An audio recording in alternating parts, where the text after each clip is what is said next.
एखाद्या कुटुंबामध्ये त्याच्या नातेवाईकात रक्ताच्या नातेवाईकात 1000 जरी डॉक्टर असतील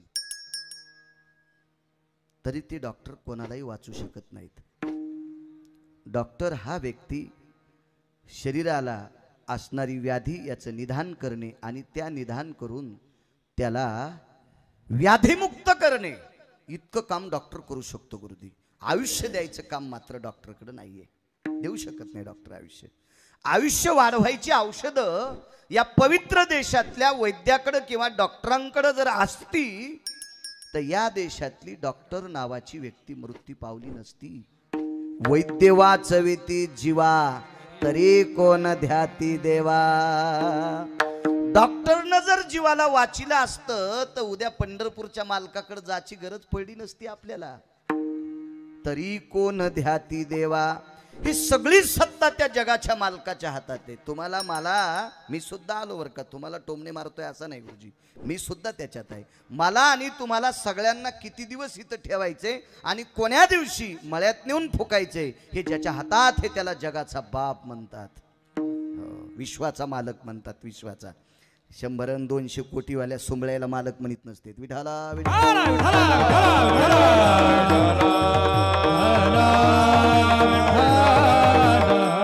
पैशातले नसावा असा नाही, नका त्याजू रांडापूर हे सुखे बांधा माड्या घरे। भरपूर संपत्ती कमवा त्याबद्दल दुमत नाही, पण ही संपत्ती आपलं मरण वाचवेल इतकं मात्र हे डोक्यातलं काढून टाकायचं। विठाला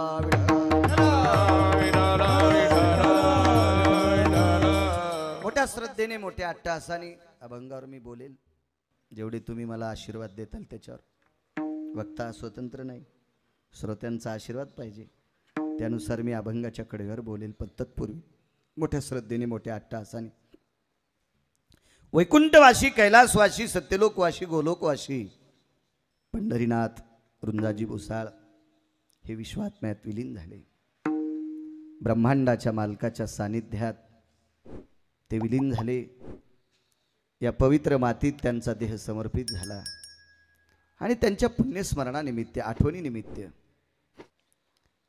काय जिव्हाळा असेल, काय प्रेम असेल, काही त्यांनी केलेली आपल्यावरची जी संस्कार असतील त्या संस्काराच्या ऋणातून, त्या कर्तव्यातून आपण तर मुक्त होऊ शकत नाहीत आणि काही केल्यानं त्यांना परत आणू शकत नाहीत। पण त्यांच्या निमित्त ज्ञानोबराय तुकोबरायचं नामस्मरण व्हावं, विटेवरच्या मालकाचं भजन व्हावं, काशीतल्या मालकांचं भजन व्हावं, 4 पात्र दारात त्यांच्या नावे उठावी, अशा अनुषंगानं ह्या भुसाळ परिवाराने हे प्रथम पुण्यस्मरणाचं आयोजन केलंय।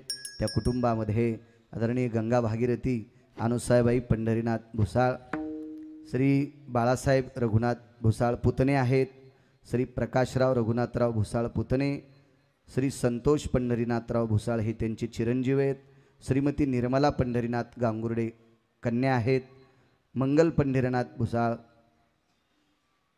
कन्या आहेत, संगीता दीपक रिकेबे कन्या आहेत, सौ पुष्पा शांताराम पानगव्हाणे ह्या सुद्धा कन्या आहेत, कल्पना विजय गुरळे कन्या आहेत, स्वाती मंगेश महाले कन्या आहेत, रुपाली निलेश चव्हाण कन्या आहेत आणि कुसुम शिवाजी कुशारे ह्या त्यांच्या पुतणी आहेत, लता चंद्रकांत संधान पुतणी आहेत आणि सुनीता श्रीकांत गायधणी ह्या पुतणी आहेत।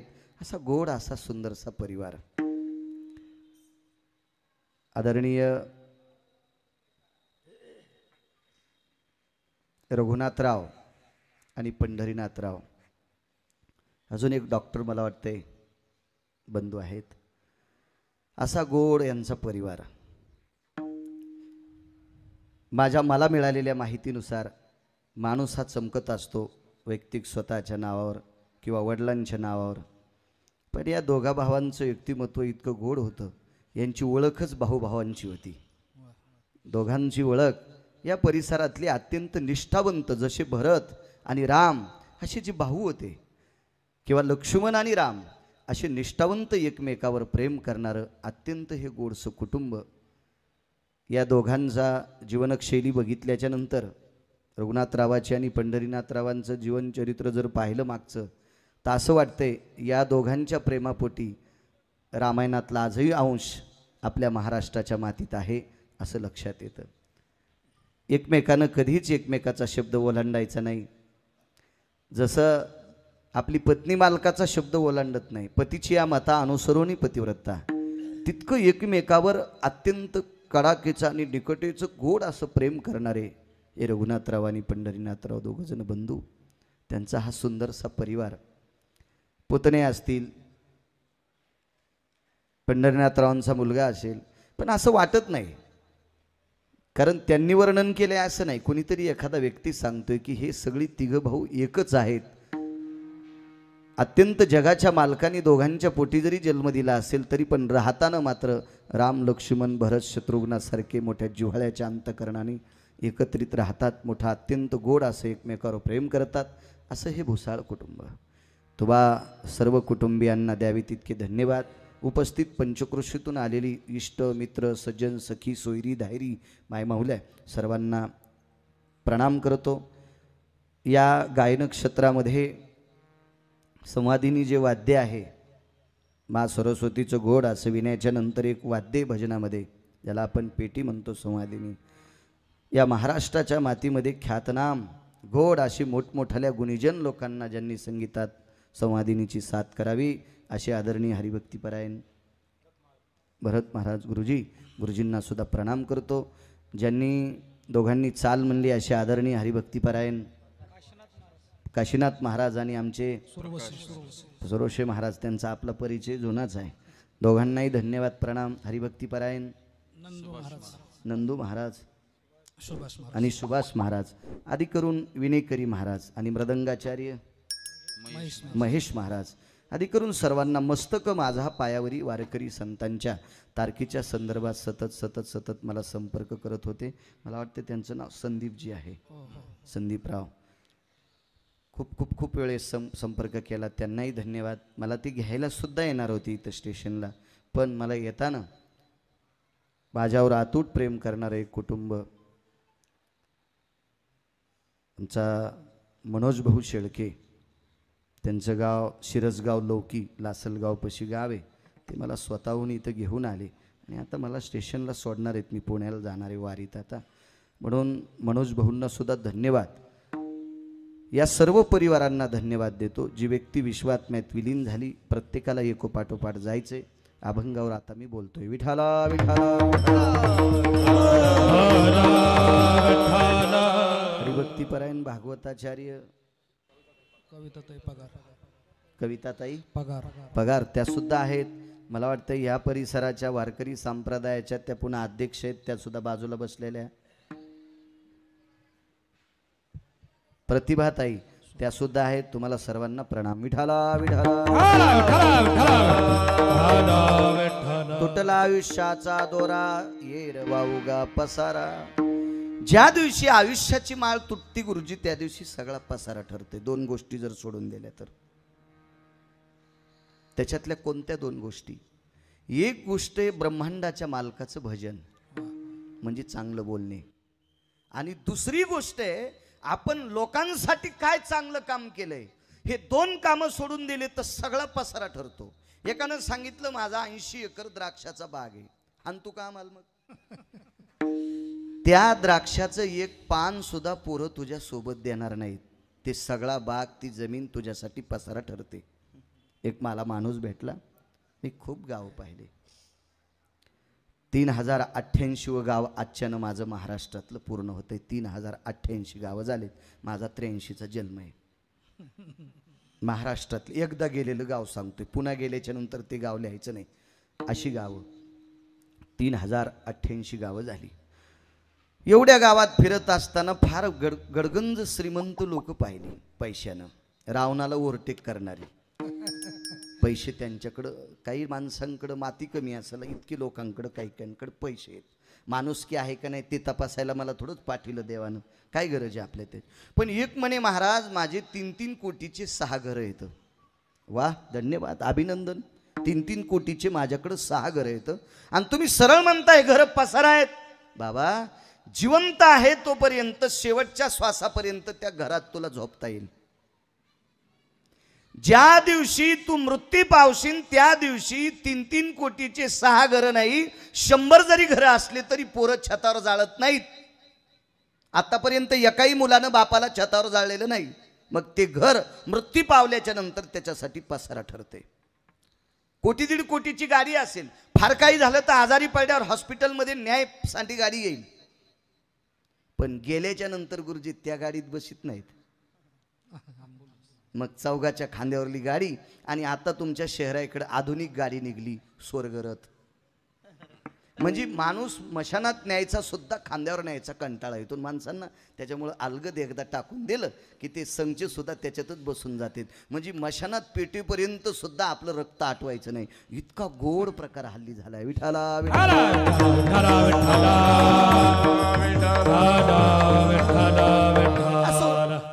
एक दोन कोटीची गाडी असेल, पण शेवटी त्या गाडीत नाही. ती गाडी सुद्धा येरवाउगा पसारा. देवाचं भजन या शब्दाचा अर्थ चांगलं बोलणे. तुम्ही समाज किती चांगलं बोललो याचं नाव भजन. साचा आणि मवाळ मितुले आणि रसाळ शब्द जैसे कल्होळ अमृताचे. चांगलं बोलणं सुद्धा हे भजन आहे. रात्रभर भजन करीत असेल आणि सकाळी उठल्यावर दुसऱ्याला शिव्या देत असेल, भजन नदीला गेलं, काही किंमत नाही त्या भजनाला. उलट कधीच कोणाचं अंतकरण दुखत नसेल असं जर जीवनभर बोलला असेल तर लक्षावधी भजन करण्याची बरोबरी ते करू शकते. चांगलं बोलणे हे भजन आहे.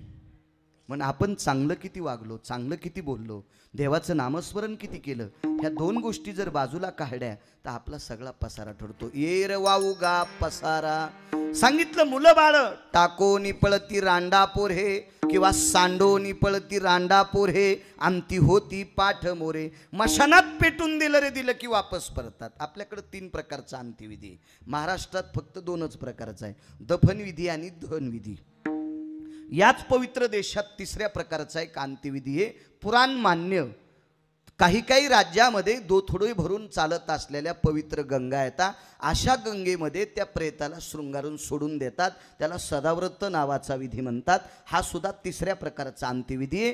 हा पुराण मान्य, ऋषी मान्य, मुनी मान्य, वेद मान्य, शास्त्र मान्य, पुराण मान्य, संत मान्य. 3 प्रकारचा अंत्यविधी. चला त्या नदीत जरी सोडलं तर टाकोनी पळती रांडापूर हे. दफन जरी केलं तर टाकोनी पळती रांडापूर हे. पेटून जरी दिलं तरी टाकोनी पळती रांडापूर हे. तिथं पेटवतात आणि घरी येतात. ज्या अग्नीनं पेटवतात 9 प्रकारच्या अग्नी सांगितले. त्याच्यापैकी एका अग्नीचं नाव आहे भडाग्नी नावाचा अग्नी. मशानी नेवनी भडाग्नी देवनी येती परतोनी माघारे. मशानात देतात आणि भडाग्नी नावाचा अग्नी देतात आणि सगळीजण वापस येतात. भडाग्नी नावाचा अग्नी दिला की गुरुजी त्या शरीराची माती होती. शरीराची होय माती, शरीराची होय माती, शरीराची होय माती, शरीराची होय माती. कोणी नाही रे सांगाती, कोणी नाही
दिला की शरीराची माती होती. शरीराची होय माती कोणी न येते सांगाती.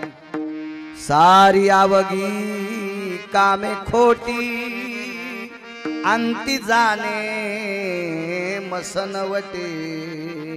शेवटच्या टप्प्यात मसनात जावं लागते. एकदा माती झाली रे झाली.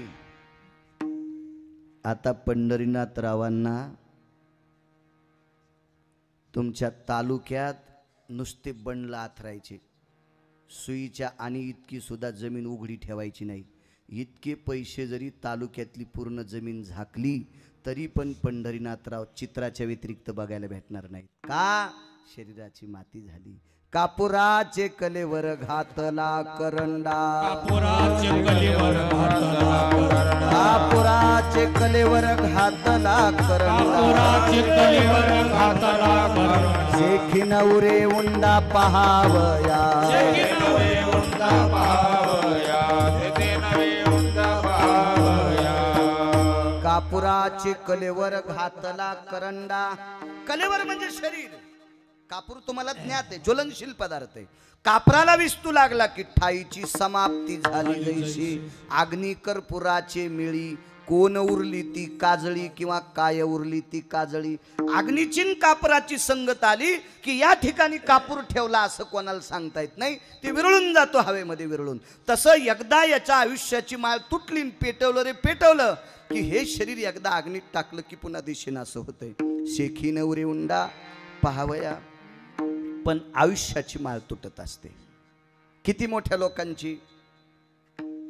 एक सात्विक तात्विक राजा होता. आता राजे कसे आहेत ते काही मला तपासायचे नाही, आपली लायकी सुद्धा नाही. ज्याला ग्रामपंचायतचा सदस्य होता येत नाही त्यानं दिल्लीतल्या लोकांना कशाला तपासायचं? आपली पात्रता नाही. आपल्याला तपासायचं असेल तर परमार्थात किती मोठं व्हायचं ते ठरवायचं. परमार्थातल्या लोकांनी राजकारणी लोकांचं इचकायचंच नाही, गरजच नाही ना, अंग भरतील ना आपले. विठाला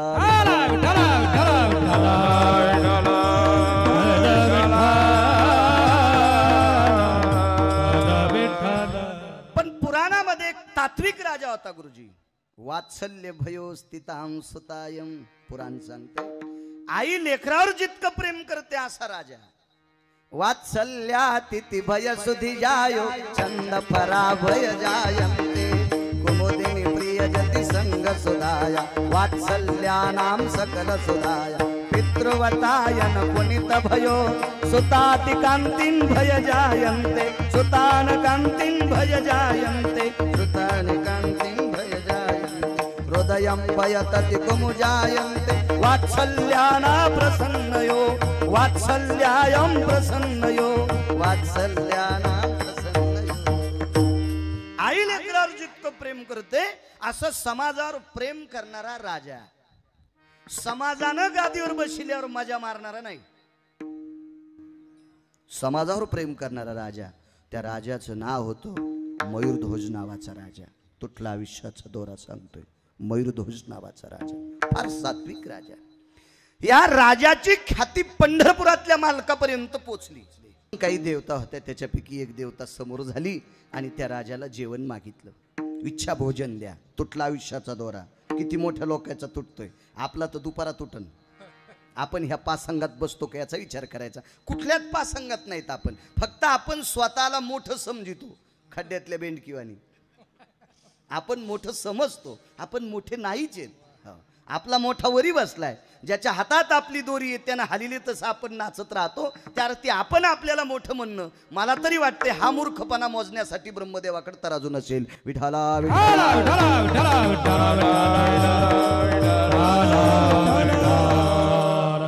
एक समोर व्यक्ती आली आणि त्या व्यक्तीनं सांगितलं, राजाने आम्हाला जेवायला पाहिजे. काय पाहिजे? पूर्वीच्या काळात सर्वात मोठं जेवण होतं ते पुरणपोळीचं.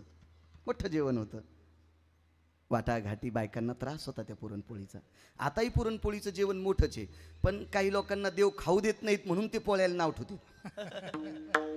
आता देव खाऊ देईन म्हणून पोळ्याला नाव ठेवणं मूर्खपणाचं टोकेनं. आपल्याला खाऊ देत नाही आजारामुळे, गोड खाता येत नाही म्हणून नाव ठेवणं. नाही तर पुरणपोळीचा स्वयंपाक ही शक्यतो सगळ्या बायकांना येत नाही. मला कसं पटकन सांगता येतं कोणती कोणतीला पोळ्या येतात, पण मी त्यासाठी आलो नाही ना.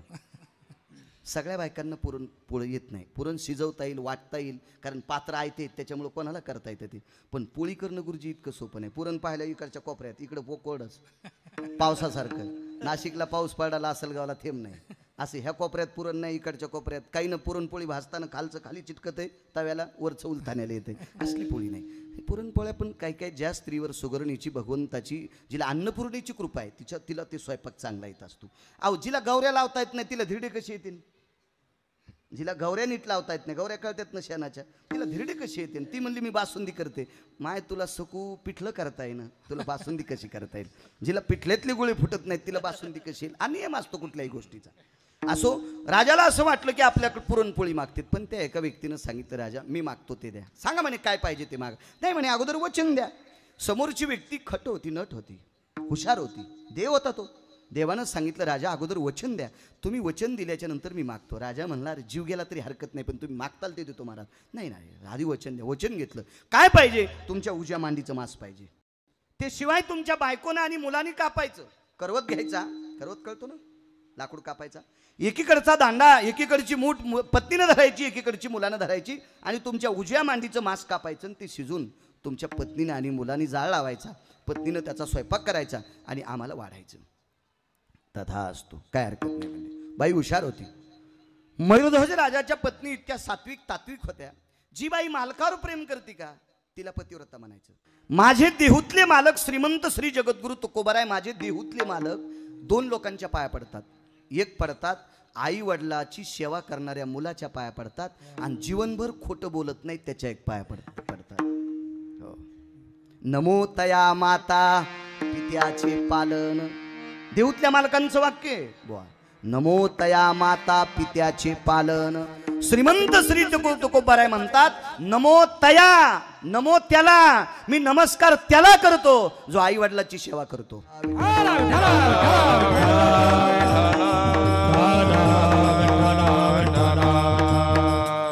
शास्त्र सांगितलं. असो, बाई मालकावर प्रेम करणारी होती. बाईनं मांस मागणाऱ्या व्यक्तीला सांगितलं का तुम्हाला कळतंय का, तुम्ही माझ्या मालकाच्या मांडीचं मांस मागितलंय.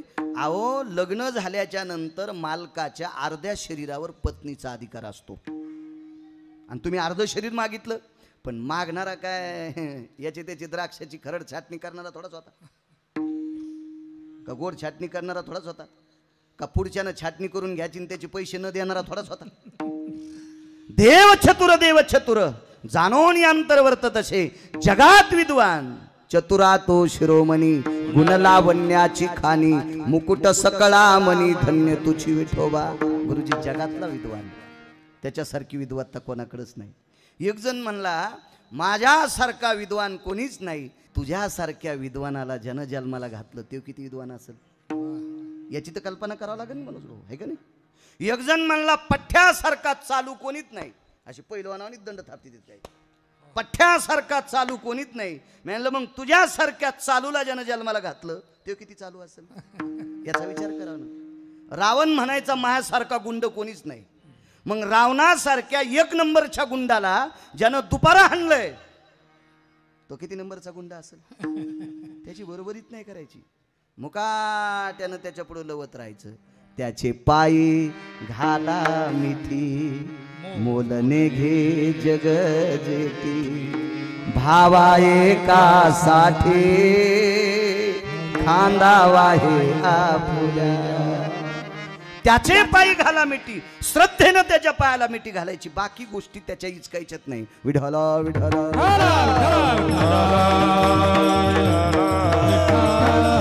त्या बाईनं सांगितलं अर्ध शरीर मालकाचे. हुशार आहे माझा पंढरपुरातला मालक, काशीतला मालक. या दोन्ही मालकांनी सांगितलं माझी माय, स्त्रीचं मालकाच्या शरीरावर अर्धा हक्क असतो पण डाव्या शरीरावर. वामांगी रखुमाई दिशे दिव्य शोभा आईसाहेब डावी कुणी. आणि भगवान शिवशंकराची आरती म्हणत सुद्धा असताना अर्धांगी पार्वती सुमनाच्या माळा विभूतीचे उधळण चितकंठ नीळा ऐसा शंकर शोभे उमा वेल्हाळा. जय देव जय श्री शंकरा आरती ओ वाळू तुझ कर्पूर जय देव जय देव. गुरुजी अर्धांगी पार्वती, अर्धांग पार्वतीचं पुरुषाचं मालकाचं आहे. प्रत्येक स्त्रीच्या मालकाच्या शरीरावर अर्धा. पण डावांग मी उजव्या मांडीचं मांस मागितलंय. विलास संपला. मुलगा हुशार होता मयूरध्वज राजाचा. नाव काय होतं मोबाईल इचकून नंतर घरी गेल्यावर बघा. मोठाले मोबाईल येत नाही यांच्याकडे. गुरुजी माझ्याकडे छोटा आहे. काय नाही, मी घेईन मोठा, त्याबद्दल काय नाही, मी विऱ्याचा घेईन, माझ्याकडे काही कमी नाही, काय नाही. कशाला, आमची इथे एक म्हातारी गावरान तूपन पोळ्या खायची. काय खाल्लं की शेजारनी विचारायचं, काय खाल्लं आजी? कुटके खाल्ले. मसड सकाळच्यालाच मेली. तसं माझं इतकं चांगलं झालं मला मोबाईल घेता येत नाही असं कसं म्हणता येईल मला? मी फार मोठा घेईल, 4-2 लाखाचा घेईल, त्याबद्दल दुमत नाही. पण आता 90 वर्ष लुगडं घातलं म्हातारपणी गाऊन कशाला घालू? आता याच्यावरच मरायचं. विठाला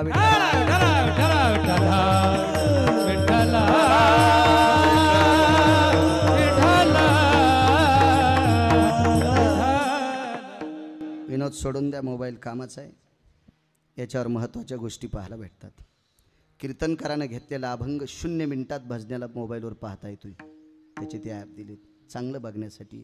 बाकी वाईट बघू नका, देव चांगलं करील तुमचं सुद्धा. बघा, मयूरध्वजाच्या मुलाचं आणि पत्नीचं नाव तुम्हाला सापडेल मोबाईलवर. पत्नीचे प्रयत्न गुरुजी निष्फळ झाले. मुलगा हुशार होता.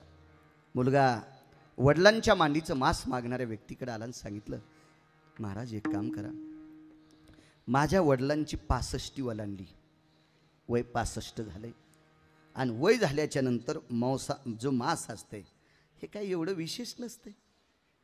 मी तारुण्य दशेतला आहे, माझं कवळं करकरीत मांस आहे. माझ्या बाबाच्या मांडीचं मांस खाण्यापेक्षा मला अख्खं शिजून खा, तुम्हाला गोड वाटेल. पण मागणाराही असा रगील होता. ते का गिरगावचा बाळू थोडाच होता, तो मालक आहे पंढरपुरातला. त्या मालकानं सांगितलं, अरे तू सांगतो म्हणून ऐकायचं नाही, तू ऐकलंच वाक्य. तुझ्या बाबांनी वचन दिलंय, तुझ्या बाबाची उजव्या पायाची मांडी किंवा उजवं शरीर तू आणि तुझ्या आईनं कापायचंय आणि मला शिजून द्यायचंय, आणि तू दिल्याच्या नंतर हे वचन मातीत जाते ना. वडिलांनी सांगितलं, बाळा शब्द गेलाय, आता नको बोलूस, तू काळजी करू नकोस. आईनं हातात करवत धरला एकीकडनं, मुलानं एकीकडनं करवत धरला. मुलगा एकीकडनं पत्नी, आणि अर्ध्या शरीराला करवत लावला. करवत लावल्याबरोबर डाव्या डोळ्यातून पाण्याचा थेंब आला. मयूरध्वजराजाच्या डाव्या डोळ्यातून पाण्याचा थेंब आला. मागणाऱ्या साधून सांगितलंय, कापू नका. का? रडकं शरीर खात नाही म्हणे मी. जे शरीर रडतंय का ते खात नाही. पण राजा हुशार गुरुजी. राजाने सांगितलं, महाराज जे शरीर तुम्ही मागितलंय ते उजवं आहे आणि डाव्या डोळ्यातून पाणी आलंय. अरे डाव्या पण डोळ्यातून पाणी का यावा? त्याचं कारण आहे का? बघा मयूरध्वज राजा किती टोकाचा होता. राजाने समोरच्या व्यक्तीला सांगितलं, महाराज उजवं शरीर कापायचंय तरी ते रडत नाही, याचं कारण एकच आहे, तुमच्यासारख्या सात्विक माणसाच्या पोटात चाललंय माझं शरीर, म्हणून हे शरीर प्रसन्न आहे म्हणून रडत नाही. पण या शरीराला दुःख याच्याकरता वाटतंय, हे अर्ध शरीर गेल्यावर हे शरीर वाचणार नाही, मग याला कोल्हे कुत्रे किड्या मुंगे खातील का, याच्याकरता ते रडायले. तात्काळ दोघांनी रूप प्रगट केली आणि मयूरध्वज राजाला कडकडाटून मिठी मारली.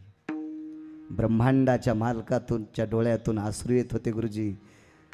काशीतल्या मालकाच्या 11 डोळ्यातून पाणी येत होतं. शंकराला डोकं 1 त्यावेळेला त्रिनयन म्हणायचं, आणि भगवान शिवशंकराला डोके 5 त्यावेळेला एकादश नयन म्हणायचं.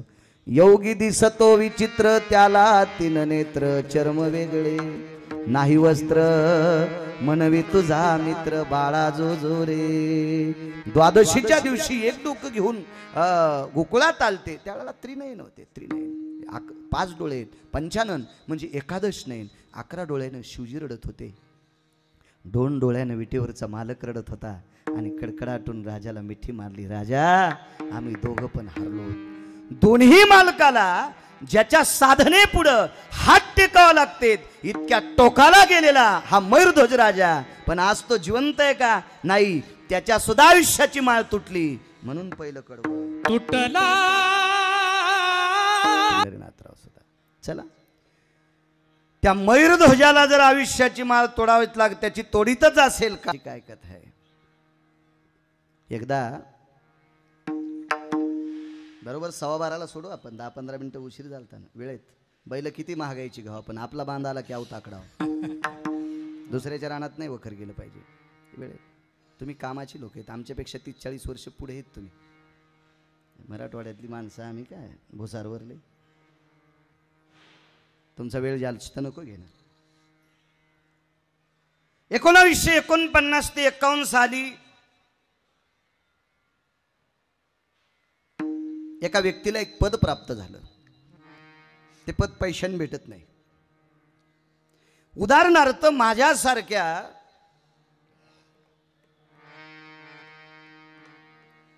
समाजात फिरणारा एक सामान्य व्यक्ती मी, पण 4 लोकांच्या ओळखी आहेत. मी जर नाशिक जिल्हा, पुणे जिल्हा, औरंगाबाद जिल्हा, जालना जिल्हा, आमचा परभणी जिल्हा, बीड जिल्हा, अजून एखादा काही जिल्हा असेल, या जिल्ह्यात जर भीक मागत राहिलो तर 10 कोटी रुपये जमा करील. पण हे 10 कोटी रुपये जरी दिले तरी ते पद मला भेटत नाही. 100 कोटी रुपये जरी दिले तरी ते पद भेटत नाही. त्या पदाचं नाव आहे शंकराचार्यांचं पद. त्याच्यासाठी साधना लागेल, अधिकार लागेल. असं 1949 ते 51 साली एका व्यक्तीला शंकराचार्य पद भेटलं. त्या व्यक्तीचं नाव होतं स्वामी राम. आणि 51च्या नंतर पदाचा राजीनामा देऊन टाकला. सामान्य पद असेल का गुरुजी? शंकराचार्य पद सामान्य? त्या पदाचा राजीनामा दिला.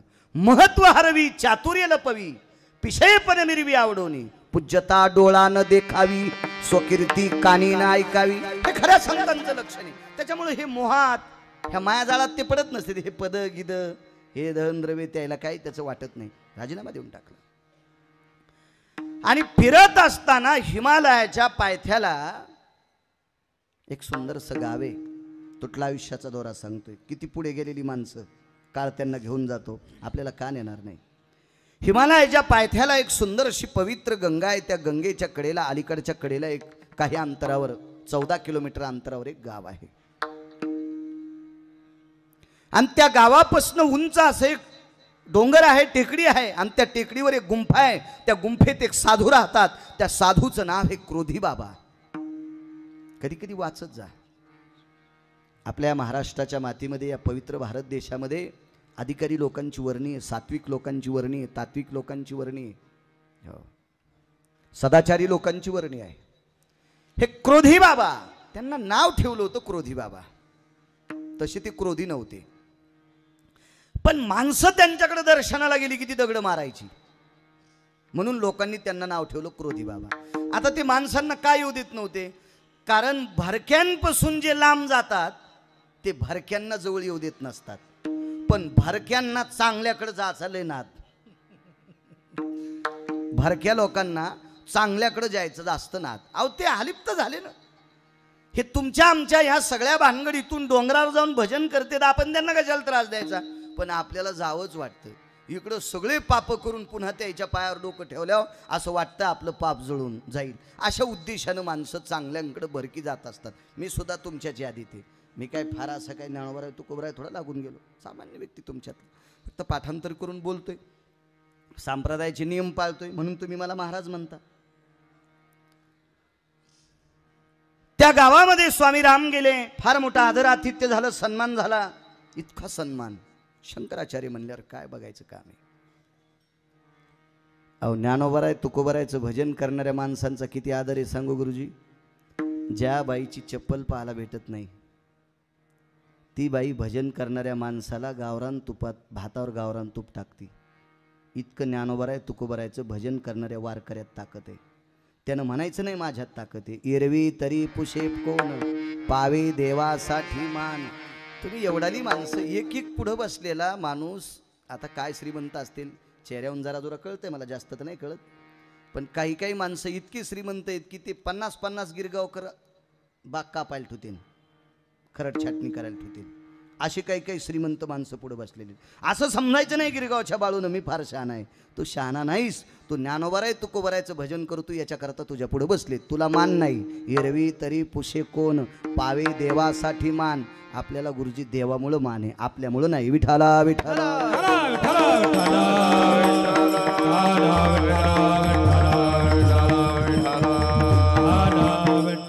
तसं शंकराचार्यांना, स्वामी रामांना फार मोठा आदर आतिथ्य. शंकराचार्यांनी एका व्यक्तीच्या खांद्यावर हात टाकला. तो पंडित होता महाराज, पंडित होता, पंडित होता. त्या काळातला पंडित, नावाचा पंडित नाही. आचार्य, शास्त्री, पंडित हल्ली पत्रिकेवर फार असतात. शास्त्री सर्वात अगोदर महाराष्ट्रात 3 आले. एक तुकाराम महाराज महामुनी तुमच्याकडचे होते. तुकाराम महाराज महामुनी आणि पुन्हा जगन्नाथ अण्णा पवार आणि आमच्याकडे प्रल्हाद शास्त्री दैठणकर. महाराष्ट्रात नंतर शास्त्री खूप झाले असतील, आता खूप आहेत, पण पहिले महाराष्ट्रात शास्त्री काशी विद्यापीठातून 3च आले. ते बी काशी विद्यापीठातले पहिले. आपल्याकडे महाराष्ट्रात पहिले असतील नवल नाही, काशी विद्यापीठातले पहिले. जगन्नाथ अण्णा पवार वैकुंठवासी, तुकाराम महाराज महामुनी वैकुंठवासी आणि आता एक हयात आहेत आमचे प्रल्हाद शास्त्री दैठणकर. आम्ही त्यांना भाऊ म्हणतो. हे 3 शास्त्री महाराष्ट्रात. आता याच्यानंतर खूप शास्त्री झाले, त्याबद्दल दुमत नाही, पण पहिले 3. तर हे स्वामी रामांनी एका पंडिताच्या खांद्यावर हात टाकला. तर त्या पंडिताला असं वाटलं की मी 10-15 दिवसाचं एकदाच जेवलो. कधी कधी मोठ्या माणसानं हात टाकला की बारक्या माणसाला फार आनंद होत असतो, पण कोणाच्या हाताने आनंद नाही झाला पाहिजे. बऱ्याच मोठ्याल्या लोकांचे हात खांदा मोडून टाकतात, म्हणून कोण्याही मोठ्या माणसाच्या खांद्यावर त्याचा हात खांद्यावर पडला की असं मोठं मानायचं नाही. तुम्हाला एक सांगू का, मोठे आदर्शवादी असतात, पण झाडाखाली पेरलेलं धन पाऊस नाही पडला तरी वाळत नाही, पण सोयाबीनला शेंगा लागत नाहीत. मोठाले झाडं बारकाल्या झाडाला उबदाऱ्याच येऊ देत नाहीत, तशी बरीच मोठाले बारकाऱ्याला वरीच जाऊ देत नाहीत. म्हणून वरी न जाऊ देणाऱ्या मोठाल्यानं किती जरी हात टाकले तरी मोठाड पण मानलंच नाही पाहिजे. विठाला विठाला.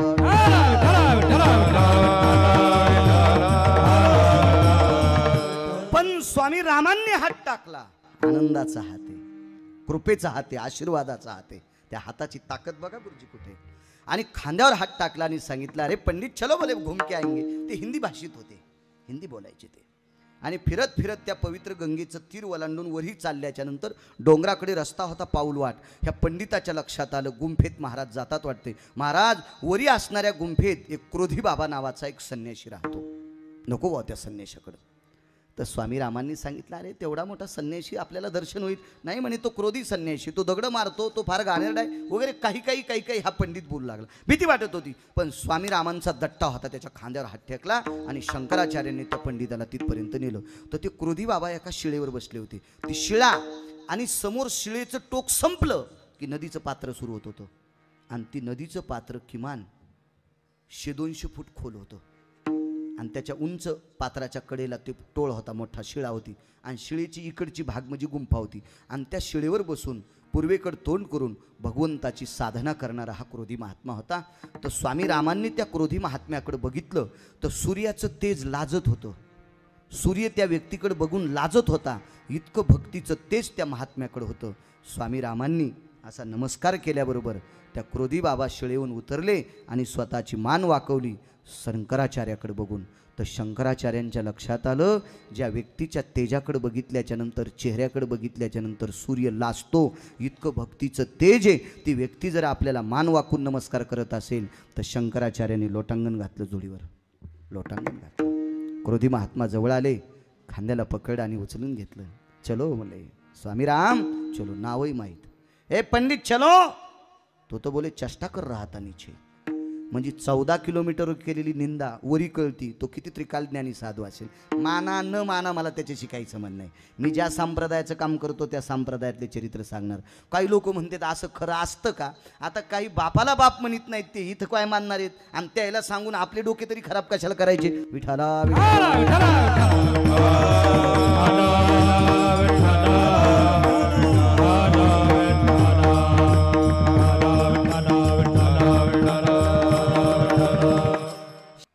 स्वामी रामांच्या हाताला धरलं. ती गुंफा बघितली. तुटला आयुष्याचा दोरा सांगतो, शेवटचा पुरावा. आणि त्या महात्म्याने स्वामी रामांना सांगितलं, स्वामीराम कुछ प्रसाद ग्रहण करके जाइए, म्हणजे जेवण करून जा. तर हे पंडित म्हणला, गुरुजी इथं चूल नाही, डबा नाही, डाळ नाही, तांदूळ नाही, पीठ नाही, तेल नाही, चटणी नाही, मोहऱ्या नाही, जिरे नाही, मसाला नाही, आणि काय जेवायला करणार आहे. तर स्वामी रामांनी त्याचा खांदा दाबला. अरे शांत बस. ज्याच्याकडे बघितल्याच्या नंतर सूर्यमान खाल घालतो तो सामान्य माणूस आहे का. 14 किलोमीटर बोललेलं वरी कळते ते का सामान्य गिरगावचा बाळू आहे का तू येड्यावानी काय करायला. शांत बस. थोडा वेळ बसल्याच्या नंतर त्या क्रोधी बाबानं पंडिताला जवळ बोलिलं. आइये पंडित जल ला बोले. पाण्याचं गाडगं दिलं आणि सांगितलं त्या पवित्र गंगेतून पाणी भरून आण. ते हिंदीत बोलत होते, मी मराठीत सांगते, जाऊ द्या काय करायची हिंदी, त्याला मला येत नाही असं समजा. आणि मग ते पाण्याचं गाडगं भरून आणलं, तिघांनी पाणी पिलं, तसं दोघांनीच पिलं, पंडितानं पिलंच नाही. आणि पाणी पिल्याच्या नंतर मग त्या क्रोधी बाबांनी सांगितलं, पंडित आप तूने जहाँ से जल लाया वहाँ एक प्रेत बह के आया है, वो प्रेत की जन्नू ला, जन्नू म्हणजे मांडी, त्या प्रेताची मांडी कापून आण. मडं वाहत आले म्हणे गंगेतून, त्या प्रेताची मांडी कापून आण. मांडी खालचा सुरा काढला, बसताना काहीच नव्हतं, साधू आहे अधिकारी. तो सुरा काढला आणि त्या पंडिताच्या हातात दिला आणि पंडिताला सांगितलं, पंडित आता एक प्रेत वाहत आले गंगेमध्ये, आत्ता प्रेत वाहत आले, सकाळी मृत्यू पावलेला माणूस आहे, त्या प्रेताच्या मांडीचं मांस कापून आण. या पंडिताने विचार केला, जीवनभर कोणाच्या मातीला गेलो, मौतीला गेलो तर आंघोळ करून घरी येत होतो आणि आता तो माणूसच कापून आणायचा आहे. पण स्वामी रामांनी सांगितलं, बेट्या नकार दिला की हे तुला कापतंय. तू जर नाही म्हणला ना ते साधू तुला सुरा फेकून हाणते, तुला ते प्रेत कापून आणावंच लागतंय. लटलट लटलट कापत तो पंडित खाली गेला. बसायचं पोतडं देऊन टाकलं होतं, त्या पोतड्याच्या तुकड्यामध्ये त्या मांसाचे तुकडे आणले, ते मांस धुतलं, 3 दगडाची चूल मांडली, लाकूड मधात घातल्याबरोबर काय दगडावर दगड हाणला त्या स्वामींनी आणि विस्तू पेटल्या गेला आणि ते पाणी ढंढण ढंढण ढण, ते पाणी असं गरम झालं आणि त्याच्यात मांसाचे तुकडे टाकले, वरून दगड झाकला. मांस कशाचं होतं कळालं तुम्हाला? माणसाचं मांस होतं, माणसाचं. ऐकायला पण किती घाण वाटायला आहे का नाही? तर ते करणाऱ्याला काय अवस्था. अहो मला वाटते एखादा अपमृत्यूत वारलेल्या माणसाला, मृत्यू पावलेल्या माणसाचं PM करत असतात वाटते, म्हणजे पोस्टमार्टम असं म्हणतात ना दवाखान्यामध्ये. तर तो MD डॉक्टर स्वतः कापत नाही तो माणूस, तो कापायला विशिष्ट प्रकारचे त्यानं माणसं लावलेले असते आणि त्या माणसाला विशिष्ट प्रकारचं पाणी प्यायला देतात रंगारंगाचं, तेव्हा ते माणसं कापित. नाही तर ते असं कापीत कोणतं पाणी देतात आपल्याला काय माहीत नाही, पण म्हणते ते पाणी प्यायला दिल्यावर मग तो धोंदो होतो, मग इथून फोडतो, काय काय काय घ्यायचे ते पार्ट थोडी थोडी काढून घेतात आणि मग त्याचा तपास करत असतात. पण तो डॉक्टर कापत नाही. पहा एवढा विद्वान माणूस, फक्त त्याच्यातल्या वस्तू घेतो थोड्या. इथं प्रत्यक्ष एका पंडिताला माणूस कापावा लागतंय. जीवनभर संध्या करणारा व्यक्ती, जीवनभर भजन करणारा व्यक्ती, जीवनभर शास्त्र पुराण वाचणारा माणूस, त्यानं मांस कापलं, आणलं, ते मांस शिजवलं. मांस शिजत आल्याच्या नंतर त्या क्रोधी बाबांना सांगितलं, पंडित ये तरू के 21 पत्र लाभवले. त्या झाडाची 21 पानं आणले, 7 पानाच्या 3 पंत्राळ्या लावल्या, 7 त्रिक 21, 3 पंत्राळ्या लावल्या, पात्र लावले आणि सांगितलं, पंडित आपको भोजन हो ना. त्या पंडिताला मळमळ होऊ लागलं, माणसाचं मांस कसं खायचं, जीवनभर कधी काही खाल्लं नाही ना, आता शिवाय माणसाचं मांस खायचं. स्वामी रामांनी सांगितलं, शांत बस, मी खाणार आहे. तिघायला 3 पात्र लावले गुरुजी. क्रोधी बाबा उठले, ते तापलेलं मडकं उचललं आणि स्वामी रामांच्या पात्रावर इचिलं, स्वतःच्या पात्रावर इचिलं, पंडिताच्या पात्रावर इचिलं. सगळ्यांनी पाहिलं पंडितानं माणसाचं मांस कापलंय, सगळ्यांनी पाहिले पंडितानं माणसाचं मांस धुवून त्या पात्रात टाकलंय, सगळ्यांनी पाहिले माणसाचं मांस शिजत होतं. पण तिघाच्या पात्रावर इचिल्यावर गावरान तुपातली दुधाची खीर शिजत होती. पात्रावर पडल्याच्या नंतर सगळ्यांनी यथेच्छ खीर खाल्ली, हात धुतले आणि स्वामी रामांनी, शंकराचार्यांनी 1949 ते 51 या सालीचे शंकराचार्य 2 वर्षाचे, त्यांनी पंडिताला सांगितलं, पंडित आप सब खाना गिना सब हो गया, बोले प्रसाद ग्रहण करके सब हो गया, आप तो देखो बोला ये पात्र में क्या शिल्लक है. तो जाऊन त्या पंडितानं पात्रात पाहिलं तर माणसाच्या मांसाचे तुकडे होते. क्रोधी बाबानं पात्रावर इचिल्यावर खीर पडते आणि पात्रात जर डोकावून पाहिलं तर त्याच्यात मांसाचे तुकडे दिसतात. बघा हिमालयातल्या साधूचे चरित्र वाचा, लक्षात येईल तुमच्या. दृष्टांत संपला. मांसाची खीर तयार करता येते, ही ज्याच्या जीवनातली तात्विक काय योग असेल कल्पना करा. ज्याच्याकडे बघितल्याच्या नंतर सूर्य लाजत होता, हे त्याच्या भक्तीचं टोक असेल त्या महात्म्याचा. एवढ्या मोठ्या टोकाला गेलेले क्रोधी बाबा, एवढ्या मोठ्या टोकाला गेलेले स्वामी राम आणि एवढ्या मोठ्या टोकाला गेलेला तो पंडित, हे तिन्ही लोक आज जिवंत नाहीत. तुटला आयुष्याचा दोरा, तुटला आयुष्याचा दोरा,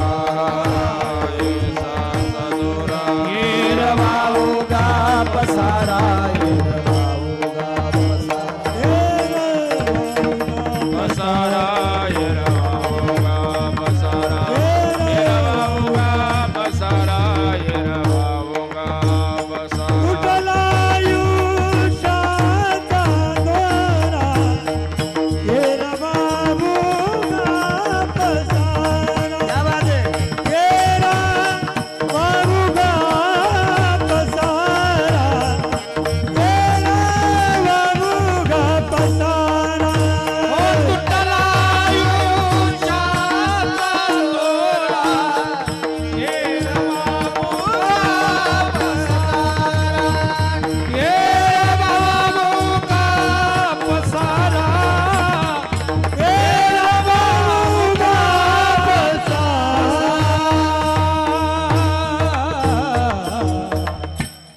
माझा वेळ 13-14 मिनिटं राहिला. एक पुरावा सांगतो. ज्या ज्ञानोबराय तुकोबरायांची आता वारी आहे. लाखो माणसं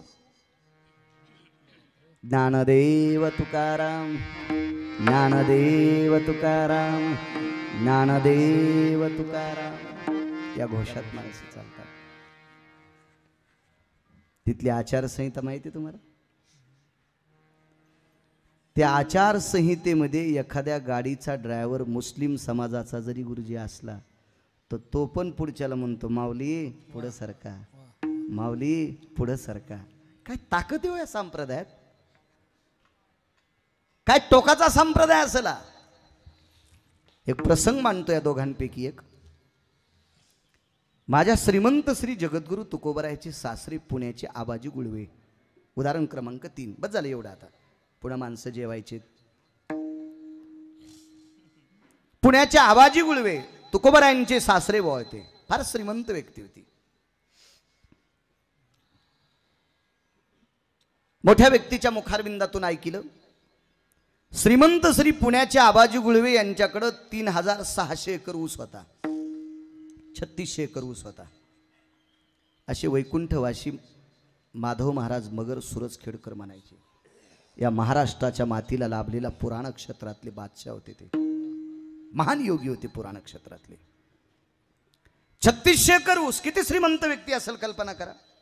आणि तेवढ्या मोठ्या श्रीमंताची जिजाबाई नावाची कन्या तुकोबरायांच्या दुसऱ्या पत्नी होत्या. तुकोबरायांच्या पहिल्या पत्नी रुक्मिणी दुष्काळामध्ये त्या मृत्यू पावल्या. 2 नंबरच्या पत्नी तुकोबरायांच्या जिजाबाई. एके दिवशी पुण्याच्या आबाजी गुळवे जात राहिले, म्हणजे मृत्यू पावले. मुलीला आणि जावायला नेण्यासाठी बैलगाडी आली. ती बैलगाडी हाणण्यासाठी आबाजी गुळवेंकडे एवढ्या मोठ्या शेतीचा व्यवहार बघण्यासाठी त्या व्यक्तीला आपण मुनीम म्हणतो. आत्ताच्या तुमच्याकडे काय म्हणता काय माहिती, आमच्याकडे मुनीम म्हणतात. म्हणजे तो सगळा तो शेतीचा कारभार बघणारा, आडतीचा कारभार असेल, आडत दुकानाचा असेल किंवा शेतीचा असेल, असा कारभार बघणारे मुनीम. त्या व्यक्तीचं नाव होतं गुरुजी श्याम काका. श्यामराव नाव होतं त्यांचं, पण सगळे त्यांना श्याम काकाच म्हणायचे. नाथांकडे एक काका होते, त्यांचं नाव होतं गावबा काका. त्या काळातले काका नावाचे लोक अधिकारीच होते जरा. हो, गावबा काका, इकडे श्याम काका. मग श्याम काका बैलगाडी घेऊन आले. पूर्वीच्या काळात ही दुसरी वाहनं नव्हती ना, 350 वर्षापूर्वीची गोष्ट आहे ती. हो, बैलगाडी आली. पण असा एक नियम आहे, जुनी माणसं सांगायचे, मृत्यूचा निरोप घेऊन आलेली बैलगाडी बैलाच्या गळ्यात घाट्या घुंगर काढून ठेवत होते. बैलगाडीत अंथरून टाकत नव्हते, बैलाच्या पाठीवर झूल टाकत नव्हते. अशी बैलगाडी आली की समोरच्या पाहुण्यानं समजून घ्यायचं निरोप काहीतरी दुःखद आहे. माणसं फार शिकलेली नव्हती पण विद्वान होती. आता फार शिकली म्हणजे शहाणी येत असं नाही, अशातला काही विषय नाही. फारच शिकली म्हणजे फारच शहाणी येत असं काही विषय नाही. उलट जास्त शिकलेलीच मायबापांना सांभाळीनच. माझ्या सर्वेनुसार सांगतोय मी तुम्हाला. हो, नानो खोटो आणि पुढची जागा नाही म्हणत मी. हो, खोटा पैसा एखादा जर नट खोलायचा असेल तर ते पाना मोठा झाला असेल तो खोटा पैसा खराब झाला तरी हरकत नाही, त्याच्यात घालून नट खोलते आणि घरी राहणारं मायबापाला सांभाळते. हो, परवाला एका माणसाला विद्वान पोरगण विद्वान पोरगी होती. ते अमेरिकेत विद्वान आहेत. त्यांना निरोप गेला, बाबा गेले. ते म्हणले आम्ही आले होते काय उठून बसत नाहीत, आम्ही येऊस तर पेटवा. भावकीनं सांगितलं शवागारमध्ये ठेवतो, तुम्ही 2 दिवसात विमानाने येतात, 3ऱ्या दिवशी अंत्यविधी करू. एरी मोठ्या लोकांचे 5-5, 6-6 दिवसाला होतेत ना. ते म्हणले नाही आम्ही येईपर्यंत थांबू नका ना, आम्हाला वेळही नाही म्हणले. आमच्या मुलीचा वाढदिवस आहे परवाला, त्याच्यामुळे आम्ही येऊ शकत नाही. ही शिकलेल्यांची कथा आहे. अशी कितीतरी उदाहरणं सांगता येतील, कितीतरी. शिकू नका असं म्हणत नाही, शिक्षण वाघिणीचं दूध आहे. पण शिकत असताना आपली संस्कृती मातीत घालू नका, हे मात्र महत्वाचा विषय. ज्ञानोबा इतक्या भाषा येणारा मला तरी वाटते महाराष्ट्रात माणूस नसेल. ज्ञानोबा इतक्या भाषा येणारा महाराष्ट्रात माणूस नसेल. 56 भाषेचा केला शे गौरव, तरी पण आपली भाषा सांभाळली. ये मराठीचे नगरी ब्रह्मविद्येचा सुकाळू करे, कि माझा मराठाची बोल कौतुके, अमृतातेही पैजा जिंके, आयशा अक्षरे रसिके मिळवीन. 56 भाषा येतो त्या ज्ञानोबरायला, पण आपली भाषा सोडली नाही. आपली भाषा सोडली. सगळं शिकायचं गुरुजी, पण आपलं नाही सोडायचं. दुसऱ्याची संस्कृती डोक्यावर घ्यायची ना आपली जर पाय खाली टाकायची असेल तर समजायचं हे भारतातलं रक्त नाही. विठाला विठाला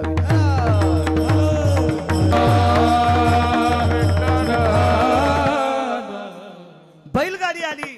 आल्यावर राहिलं काकांना गंध नव्हता. ते सकाळी सकाळी स्नान करून यायचे. आता मालक वारलेले इथं काय आंघोळ करते. जिजाबाईने विचारलं काका स्नान राहिले. हो गडबडीत आलो. आईसाहेब बसा तुम्ही पटकन. महाराजांना सुद्धा घ्यायचे. तुकोबाराय आले, बैलगाडीत बसले. जिजाबाई बैलगाडीत बसल्या आणि पुण्याला बैलगाडी चालली. रस्त्याने चालता चालता जिजाबाईने कितीतरीच वेळेस श्याम काकाला विचारलं काका अचानक कसं काय आले, अचानक कसं काय आले. काही नाही बाईसाहेब सहज आलो. काका बैल हानीत होते. समोर बघत असताना काकाच्या डोळ्यातून पाणी येत होतं. पण काय मुलीला सांगतील तुझे बाबा गेले. आणि तुकोबाराय काय विचारित नव्हते. तुकोबारायला विचारायची काय गरज होती. माणसं मारायचं खातं ज्या यमाकडे का त्या यमाच्या बोकांडीवर तुकोबारायने पाय द्यायला ना, ते कशाला विचारतील. तुकाराम तुकाराम नाम घेता कापेयम, किंवा काळ गुलाम सलाम तुकया घरी रावतसे, किंवा जगा काळ खाय आम्ही माथा दिला पाय. ही तुकोबारायची आपतील. ते कशाला विचारतील श्याम काकाला तुम्ही कशाला. त्यांना माहिती आपले सासरे जात राहिले. गावात पुण्यात गाडी आली. बैलगाडी सुटल्याबरोबर तुम्ही जसे बसलात असे लाखो माणसं आबाजींच्या अंत्यविधीला आलेली होती. गाडीतून उतरल्या, दंडाला धरलं, आतमध्ये नेलं. पाहिलं भिंतीला तर भिंतीला आपले वडील बसवलेले होते. वडिलांच्या कपाळाला एक नाणं होतं. कपाळाला गोपीचंद बुक्का लावलेला होता. गळ्यात तुळशीच्या मंजुळाची माळ होती. आणि परिसरातली भावभावकीची सगळी लोक प्रेताच्या भोवताल रुदन करत होते. जिजाबानं पाहिलं आणि सांगितलं आबा गेलात. आबा म्हणायचे त्यांना, आबा म्हणायचे गेला तर आबा. तेवढ्या अवकाशात उजळलं. स्नानाकरता प्रेत काढलं. हे असे प्रसंग आजच्याच कीर्तनात सांगता येतात बरं का. हो, एक जणाला फार दिवसाला पोरग झालं आणि त्याच्या बारशात हे प्रसंग सांगितले. त्याला कसं वाटन महाराज. समय जाना समय जाना. वारकरी संप्रदाय समय कुठेही काही सांगायचं नसतं. शान्याती आपल्या संप्रदायामध्ये. स्नान घातलं, तिरडीवर प्रेत ठेवलं. योग किती मोठा होता बघा. जो व्यक्ती मृत्यू पावला त्या व्यक्तीची कन्या जिजाबाई आहे. त्या व्यक्तीचे जावाई तुकोबराय आहेत. ज्या तुकोबरायचं नाव ऐकल्याच्या नंतर यमाचं धोतर फाटतंय. ज्या तुकोबरायकडे यम कामाला काळ गुलाम सलाम तुकया घरी राबत असे. रोज सकाळी तुकोबरायला मुजरा करायला काळ येत होता. मोक्षामा घरी कामारी हे दाशी, मोक्ष सुखा हनुलाता. या अवस्थेवर असलेली तुकोबराय. तुकोबरायच्या पत्नीचा अधिकार. ज्या बाईचा पाय धरून विटेवरचा मालक काटा काढतो, नखानं काढीत नाही, शस्त्रानं काढीत नाही, काट्यानं काढीत नाही, दातानं काढतो. पंढरपुरातल्या मालकानी जिजाबाईच्या पायातला काटा डोळ्यानं बघितल्याबरोबर निघून गेला असता, पण मालकाची सेवा करणारी पतिव्रता स्त्री तिच्या पायाची माती आपल्या पोटात जावा इतकी अपेक्षा करणारा जगाचा बाप पंढरपुरातला मालक होता. कारण मालक जेवल्याशिवाय जिजाबाई अन्नाचा पाण्याचा कण सुद्धा, पाण्याचा थेंब सुद्धा पेत नव्हत्या. इतकी आपल्या पतीवर श्रद्धा होती. म्हणून त्या बाईच्या पायातला काटा काढत असताना पंढरपुरातल्या मालकाने स्वतः ओठ तळपायाला लावले. ओठ ओठ पवित्र कोट्यावधी सूर्याचं तेज ज्याच्या पितांबरात आहे त्याचा चेहरा किती गोड असेल. कोटी ब्रह्महत्या श्रीमुख पाहता जाती इतकी ज्याच्या मुखातली ताकद आहे ते पवित्र मुख जिजाबाईच्या तळपायाला लागत होतं. काय अधिकार असेल जिजाबाईचा. आणि त्या जिजाबाईचे पती परमेश्वर तुकोबराय आपल्या सासऱ्याला खांदा देत होते. आपल्याकडे अशी संस्कृती आहे. आपल्या मुली पुतण्या, चुलत्यासाठी पुतणी, वडिलासाठी मुलगी आणि नात, आजोबासाठी नात, ह्या 3 व्यक्ती प्रेताला वारं घालीत असतात. तुमच्याकडे ती पद्धत असेल ना, असं पदरानं वारं घालतात. आणि येशीपर्यंत आपल्या बाबांना आबाजींना वारं घालत आल्या तिथपर्यंत येशीमध्ये प्रेत टेकत असतात. आपल्याकडं सुद्धा मला वाटते घरून उचलल्यावर एकदा प्रेत टेकूनच मग त्या रथयात्रेत टिकीत असते. त्या रथामध्ये स्वर्गरथात. आणि त्या प्रेतातले काही धान्य ते तिथं ठेवत असतात. ते प्रेत खाली टेकलं, पुढचे खांदेकरी माघा आणि मागचे खांदेकरी पुढे गेले. तर तुकोबराय मागचे पुढे गेले. पुढे गेल्याच्या नंतर जिजाबाईनं आपली ओटी पसरली आणि सांगितलं मालक मला द्या ना, काय पाहिजे. माझ्या दादाचं लग्न होईपर्यंत, दादा म्हणजे जिजाबाईंचा भाऊ, आबाजींचा मुलगा. आणि जिजाबाईनं आपल्या मालकाला सांगितलं तुकोबरायांना मालक माझ्या दादाचं लग्न होईपर्यंत माझ्या आबांना परत करा, माझ्या आबांना परत करा. तर तुकोबरायनं जिजाबाईला विचारलं, आवले म्हणायचे ते आवडीनं, आवले तू मला हे का मागतेस. कारण ऐका ना, माणसं मारायचं खातं ज्याच्या हातात आहे त्याला यम म्हणतात. आणि यम तुमचं नाव ऐकल्याच्या नंतर थरथर कापतो. यम तुम्हाला मुजरा करायला येतो. यम तुमच्याकडं कामाला येतो. मग एक काम करा, तुम्ही त्या यमाला सांगा आणि माझ्या सासऱ्याला परत करा असं म्हणा. तर तुकोबाराय होते. तुकोबारायनं सांगितलं, आवले यम माझं नाव ऐकल्याच्या नंतर जरी थरथर कापत असेल हे असू दे, पण यमावर ज्याची सत्ता आहे का त्याला पंढरपुरातला मालक म्हणतात. आणि पंढरपुरातला मालकचं यम त्या व्यक्तीशिवाय कोणाचं ऐकत नाही. काशीतल्या मालकाशिवाय यम कोणाचं ऐकत नाही. पंढरपुरातल्या मालकाशिवाय यम कोणाचं ऐकत नाही. आणि यमाचा मालक तुझा पाय धरून काटा काढतो. मग हे मला मागण्यापेक्षा तू पंढरपुरातल्या मालकाला मागणे. काय डोकं असेल होतं कोबरायचं, कल्पना करा काय विवेक असेल. पण एवढी शक्ती ज्यांचा जावाई इतका मोठा तो कोबराय, ज्यांची कन्या जिचा पाय धरून पंढरपुरातला मालक काटा काढतोय, काय ताकद. ज्या व्यक्तीनं आपल्या गल्लीतली माणसं जेवल्याशिवाय संध्याकाळचं जेवण आबाजींनी कधीच केलं नाही, असा उदार अंतकरणाचा वारकरी ही त्रिवेणी संगम एकत्रित येतो. तरी पण आबाजी गुळवेंची आयुष्याची माळ तुटते. तुटला आयुष्याचा दोरा, येर वाऊगा पसारा विठोबा रखुमाई.